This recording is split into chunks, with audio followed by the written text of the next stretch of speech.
नमस्कार दोस्तों, welcome back to child care with Ayurveda. दोस्तों, मानसून आ चुका है और ऐसे मानसून में मच्छरों का आगमन भी हो चुका है। तो इन मच्छरों से हमें बच्चों को बचाना है, क्योंकि मच्छरों को काटने से बच्चों को कई तरह की बीमारियां हो सकती हैं।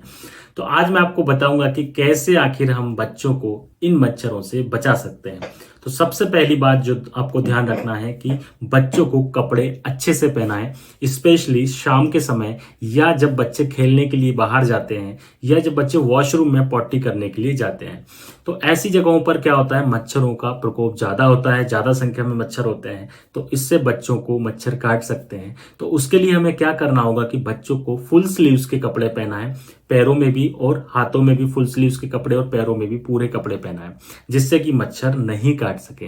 इसके अलावा आपको हमेशा मानसून में थोड़ा सा ढीले कपड़े पहनाएं, जिससे कि यदि मच्छर उसके ऊपर बैठ भी जाए तो उसका जो बाइट का निशान है वो अंदर तक नहीं जा पाता है, हमारी स्किन के ऊपर नहीं लग पाता है। और बच्चों को लाइट कलर के कपड़े पहनाएं, क्योंकि ऐसा देखा गया है कि मच्छर जो होते हैं अधिकतर टाइम डार्क चीजों पर ही बैठते हैं। आपने देखा होगा कि डार्क वुडन के जो गेट होते हैं उनके ऊपर आपको बैठे हुए मिलेंगे, तो डार्क चीजों पर बैठते हैं, इसलिए बच्चों को लाइट कलर के कपड़े पहनाएं। तो विशेष रूप से कपड़ों का ध्यान आप जरूर रखें। यदि आपका बच्चा 6 महीने से छोटा है तो आप नेट का प्रयोग, मॉस्किटो नेट का प्रयोग जरूर करें, क्योंकि 6 महीने से छोटे बच्चे में कभी भी कोई लगाने वाली चीज, जैसे जो एंटी मॉस्किटो रेपेलेंट वगैरह आते हैं, उनको बिल्कुल नहीं लगाना चाहिए। उन बच्चों के लिए आप नेट का प्रयोग करें। आप चाहे वो बिस्तर पर लेटा हुआ है तब भी नेट लगा के रखें, आप उसको बाहर घुमाने ले जा रहे हैं तो आपके पास या तो प्रैंक है, कॉट है, कुछ भी, किसी भी चीज में यदि आप बच्चे को बाहर लेके जा रहे हैं तो कोशिश करें कि अधिकतर टाइम वो नेट से कवर हो, ताकि बच्चों को मच्छर नहीं काट सकें।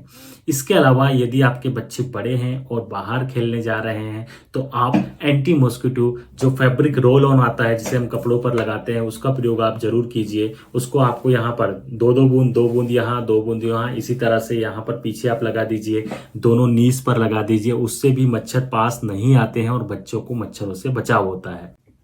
दोस्तों, समय आ गया है कि जब अपने अपने घर की जालियां सब लोग चेक कर लीजिए, कहीं पर कोई मॉस्किटो नेट छूटा हुआ तो नहीं है। घर की विंडोज पर, ओपन एरियाज में, बरामदे में, सभी जगह मच्छरों की जालियां लगवा लीजिए। यदि गेट के नीचे रबर नहीं लगा हुआ है तो वो लगवा लीजिए। कहीं पर कोई ओपन स्पेस है तो उसमें भी जाली लगवा लीजिए, क्योंकि वो सबसे ज्यादा जरूरी है। जो एंट्री पॉइंट्स है वहां पर ओपन तो नहीं है, खुला हुआ तो नहीं है, उस बात का आपको विशेष रूप से ध्यान रखना होगा। वहीं से मच्छर आते हैं और बच्चों को काट लेते हैं, इसलिए सारे ओपन जो एंट्री पॉइंट्स हैं उन सबको आप मॉस्किटो नेट से कवर कर दीजिए। अब यदि आप सोचेंगे कि नहीं, उसमें तो खिड़की है, हम खिड़कियां भी लगा सकते हैं, तो जाली लगवाने की क्या जरूरत है। तो उससे दोस्तों क्या होगा कि फ्रेश एयर नहीं आएगी, और फ्रेश एयर नहीं आएगी, यदि आप विंडो लगा लेंगे तो ताजी हवा नहीं आएगी, तो इससे भी थोड़ा सफोकेशन जैसा लगता है। शुद्ध हवा मिलना शरीर के लिए बहुत जरूरी होती है। वो प्राणों में ऑक्सीजन, जो शुद्ध ऑक्सीजन मिलती है, वो अमृत की तरह काम करती है हमारे शरीर के लिए, हमारी शरीर की कोशिकाओं के लिए। इसीलिए फ्रेश एयर भी जरूरी है। विंडो ओपन करके ही रखिए, लेकिन मॉस्किटो नेट का प्रयोग करिए, जालियों का प्रयोग करिए। विंडोज में जालियों का प्रयोग करने से मच्छर घर में एंट्री नहीं कर पाएंगे। इसके अलावा जो नेक्स्ट बात आपको ध्यान रखना है कि जहां मच्छर पैदा होते हैं आप उस जगह को ही खत्म कर दीजिए।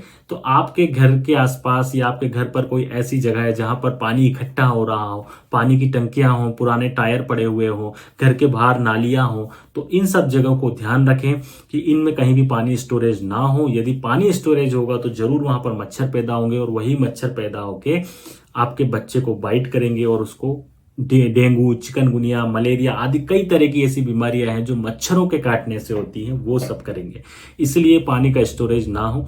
अच्छा, यदि आपके आसपास कहीं पर केरोसिन का तेल मिलता है, कई जगह ऐसी है जहां मिलना बंद हो गया लेकिन कई जगह अवेलेबिलिटी है, तो आप ऐसा कर सकते हैं कि सप्ताह में एक बार जो घर के बाहर नालियां हैं या जो आपके बाथरूम के जो पॉइंट्स हैं जहां पर पानी जाता है, वहां पर कुछ ड्रॉप्स आप केरोसिन की डाल दीजिए। तो उसको डालने से भी मच्छर वहां पर पैदा नहीं होंगे, और जो मच्छर पैदा नहीं होंगे, जिससे बच्चों को आसानी होगी और बच्चों को कई तरह की बीमारियों से उनकी रक्षा होगी। मच्छरों को भगाने के लिए आप इलेक्ट्रिक रैकेट का भी यूज कर सकते हैं। आजकल ये बहुत चल रहा है और बहुत सक्सेसफुल भी है, जिससे कि मच्छर मर जाते हैं और बच्चे बच जाते हैं। तो इलेक्ट्रिक रैकेट का यूज करिए। इसके अलावा सनराइज और सनसेट, मतलब जब सूर्य उदय होता है उस समय और जब सूर्य अस्त होता है उस समय, ये जो दो टाइमिंग है, इस टाइमिंग में आपने देखा होगा कि मच्छरों की संख्या बढ़ जाती है, क्योंकि मच्छर घूमने के लिए बाहर निकलते हैं। तो जब मच्छरों की संख्या बढ़ जाती है तो यही सबसे ज्यादा टाइमिंग होता है बच्चों को बाइट करने का। तो इस समय में आप जितने भी आपके डोर विंडोज हैं उस समय कुछ समय के लिए क्लोज कर दीजिए, ताकि मच्छर नहीं आ पाए। डोर क्लोज रहेंगे तो मच्छरों की एंट्री नहीं होगी। और इस समय पर आप विशेष रूप से ध्यान रखिए कि बच्चों को आप फुल स्लीव्स के कपड़े और पूरे कपड़े पहना के रखें। यदि आपका बच्चा 2 साल से बड़ा है तो इसके लिए लगाने के लिए कई सारे जेल आते हैं और स्प्रे भी आते हैं, जो अपनी बॉडी आप बच्चों को लगा सकते हैं, जिससे कि मच्छर पास नहीं आते। यदि किसी कारणवश मच्छरों ने काट लिया बच्चे को तो उसको लगाने के बाद में आप उस जेल को लगा सकते हैं, जिससे कि बच्चों का जो वो जेल मच्छरों का जो बाइट का निशान है, जहां पर उसको खुजली होती है, वो थोड़ा सा सूज सा जाता है, तो वो चीज कम हो जाती है और बच्चे को अच्छा लगता है। वो उस पर खुजली कर करके फिर स्क्रैच नहीं करता। तो ये चीज ऐसा मैंने नोटिस किया है। तो इस बात को आप जरूर करें। घर में साफ सफाई कर लें, क्योंकि जहां पर साफ सफाई नहीं होती ऐसी जगह पर मच्छर ज्यादा जाके बैठते हैं, क्योंकि उनको पता है कि ये बहुत आरामदायक जगह है, यहाँ पर हमको कोई छेड़ने वाला नहीं है। तो इसलिए पूरे घर की साफ सफाई कर लें। जहां भी फालतू की चीज पड़ी हुई है वो सारी चीजें आप दान में दे दें।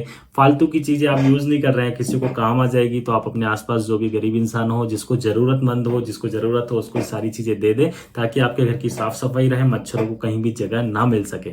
इसके अलावा दोस्तों एक नेचुरल तरीका जो मैं आपको बताता हूँ, नेचुरल तरीका है कि कई सारी हर्बल धूप बत्ती आती हैं, बहुत अच्छी अच्छी हर्बल धूप बत्तियां होती हैं, वो आप घर में प्रयोग कर सकते हैं। उससे भी मच्छर घर में प्रवेश नहीं करते। तो इससे एक तो क्या होगा, 2 चीजें होंगी। आपके घर की सकारात्मकता भी बढ़ेगी, घर में खुशबू बहुत अच्छी आएगी, और इसके अलावा सारे मच्छर घर से भाग जाएंगे।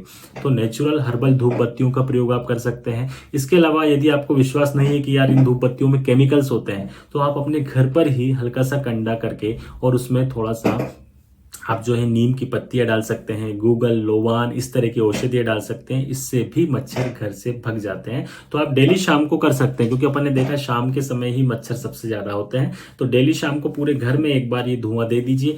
उससे भी बच्चे जो होते हैं घर से मच्छर भग जाते हैं और बच्चे सारे बच जाते हैं। तो इस बात का भी आप विशेष रूप से ध्यान रखिए। दोस्तों एक बात और मैं आपको बताता हूँ कि आसान सी बात है लेकिन शायद हंसी आए, कि जब रात को सोते हैं आप, तो आप क्या करिए कि कूलर कुछ ही समय के लिए चलाइए, उसके बाद में सोते समय कूलर को बंद कर दीजिए, फैन को फुल स्पीड में चलाकर सो जाइए। तो क्या होगा, जो पंखे की तेज हवा होती है उससे भी मच्छर क्या होता है, एक जगह बैठ नहीं पाता, वो उड़ता रहता है हवा में, तो वो बैठ नहीं पाएगा आपके ऊपर और बाइट नहीं कर पाएगा। तो ये भी बहुत अच्छा आसान सा एक तरीका है जिसको आप फॉलो कर सकते हैं। शायद आपको हंसी आ रही होगी लेकिन बिल्कुल फैक्ट चीज है, आप करके देख लीजिए। अब यदि बच्चे को मच्छर ने काट लिया है तो उस जगह पर आप चाहें तो केलामाइन का लोशन लगा सकते हैं, या एलोवेरा का जेल यदि आपके घर में है तो आप वो लगा सकते हैं। और एक आइस को लेके, बर्फ को एक कपड़े में ले लीजिए और उससे हल्की हल्की सी सिकाई कर दीजिए। उससे बच्चे की खुजली, सूजन, ये सब खत्म हो जाएगा और बच्चे को कोई प्रॉब्लम नहीं होगी। तो ये सब उपाय आपको कैसे लगे दोस्तों, आप कमेंट करके जरूर बताइएगा। और यदि आपको मेरा वीडियो पसंद आया हो तो इसको शेयर करें, ताकि सभी लोग अपने बच्चों की सुरक्षा कर सकें। जय आयुर्वेद।